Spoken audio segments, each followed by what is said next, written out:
అందరికీ నమస్కారం. ఈ మచిలీపట్నంలో జరిగిన సంఘటన మీరందరూ కూడా చూశారు. ఎంత దారుణం అంటే ఆ అమ్మాయిని 4 రోజులు తీసుకొని వెళ్ళిపోయి మళ్ళీ తీసుకొచ్చి ఇప్పుడేమో సెటిల్మెంట్ చేయడానికి ప్రయత్నిస్తున్నారు. తండ్రేమో తెలుగుదేశం పార్టీ మాజీ కార్పొరేటర్, ఇక్కడ మంత్రి గారైన కొల్లు రవీంద్ర గారికి ప్రధాన అనుచరుడు. అందుకు మంత్రి గారే స్వయంగా రంగంలోకి దిగి సెటిల్మెంట్ చేయడానికి ప్రయత్నిస్తూ ఉన్న సంగతి మనకి ప్రత్యక్షంగా తల్లి అలాగే ఆ అమ్మాయి తాలూకా సోదరుడు తండ్రి చెప్పిన దాన్ని బట్టి మనందరికీ క్లియర్గా అర్థమైంది. ఎంత దారుణం అంటే ఒక బాధ్యతాయుతమైన పదవిలో ఉన్న మంత్రి కొల్లు రవీంద్ర గారు ఈ విధంగా బాధితుల పక్షాన ఉండకుండా ఎంత ఘోరంగా ఇలా తప్పు చేసిన వాళ్ళ పక్షాన ఉండడం ఎంతవరకు సమంజసమని నేను అడుగుతూ ఉన్నాను. కొల్లు రవీంద్ర గారికి నేను ఒకటే అడుగుతున్నా, మీ ఇంట్లో ఆడపిల్లలు అయితే ఈ విధంగానే మీరు వ్యవహరిస్తారా? తల్లి కూడా అదే మాట అంటూ ఉన్నారు. వాళ్ళ ఇంట్లో ఆడపిల్లలకి ఇలా జరిగితే ఈ విధంగా తీసుకొని వెళ్ళి తెచ్చేస్తే ఇలాంటి న్యాయమే మీరు చేస్తారా అని అడుగుతున్నారు. ఎందుకంటే వాళ్ళు 4 రోజులైంది వెళ్ళిపోయాక వాళ్ళకి భువనేశ్వర్ నుంచి ఈ మంత్రి గారి అనుచరులు తీసుకెళ్ళి హైదరాబాద్లో నోటెల్ హోటల్లో కూర్చోబెట్టి మంత్రి గారే స్వయంగా సెటిల్మెంట్కి ప్రయత్నించడం అంటే నిజంగా ఎంత దురదృష్టకరమైన పరిస్థితులు ఈ రాష్ట్రంలో ఉన్నాయో అర్థం చేసుకోవచ్చు. తల్లిదండ్రులు కోరుతున్నారు, ఒకటే వాళ్ళు కోరుతున్నారు, ఇలా తీసుకెళ్లారు కాబట్టి ఆ అమ్మాయి జీవితం ఇప్పుడు నాశనం అయిపోయింది కాబట్టి పెళ్లి చేయండి అనేసి.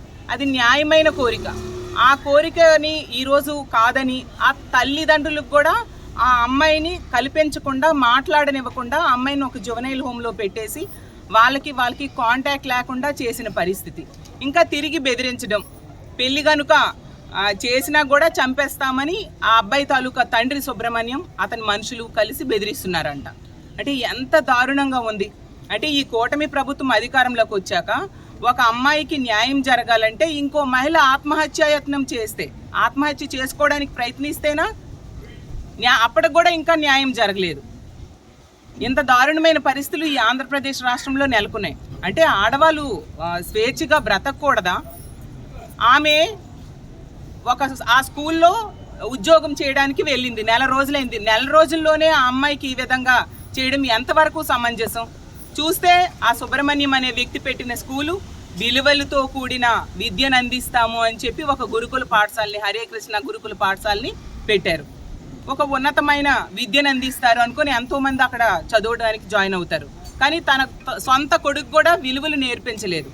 ఈ విధంగా ఒక అమ్మాయిని తీసుకొని వెళ్ళిపోయి 4-5 రోజులు తిప్పేసి మళ్ళీ తీసుకొచ్చి పెళ్లి చేసుకోము అని చెప్పి ఈరోజు ఈ విధంగా ఆ అమ్మాయికి తల్లిదండ్రులకి ఎంత బాధకు గురి చేస్తున్నారో మనందరం ప్రత్యక్షంగా చూసాం. ఆ తల్లి తండ్రి ఆవేదన చూస్తుంటే మా అందరి కడుపు తరుక్కుపోయింది. ఇంత దారుణమా? ఈ రాష్ట్రంలో ఉన్న మహిళలకి రక్షణ లేదా? ఈ విధంగా అంటే సరైన శిక్షలు లేవు కాబట్టి ఇలాంటి తప్పుడు పనులు చేసేవాళ్ళు మరింతగా విజృంభించి మాకేం భయం లేదు, ఏమంటే మా మంత్రులు, మా ముఖ్యమంత్రి గారు, మా డిప్యూటీ సీఎం గారు, మహిళా హోంమంత్రి గారు సెటిల్మెంట్లు చేసేస్తారు అన్న ధైర్యంతో మరింతగా ఇలాంటి పనులు చేస్తూ ఉన్నారు. ఈరోజు రాష్ట్రంలో చూస్తుంటే మహిళల మీద అఘాయిత్యాలు ఎక్కువ పెరిగిపోవడానికి కారణం కూడా ఇలాంటి సెటిల్మెంట్లు చేయడానికి మంత్రులే స్వయంగా పూనుకోవడం.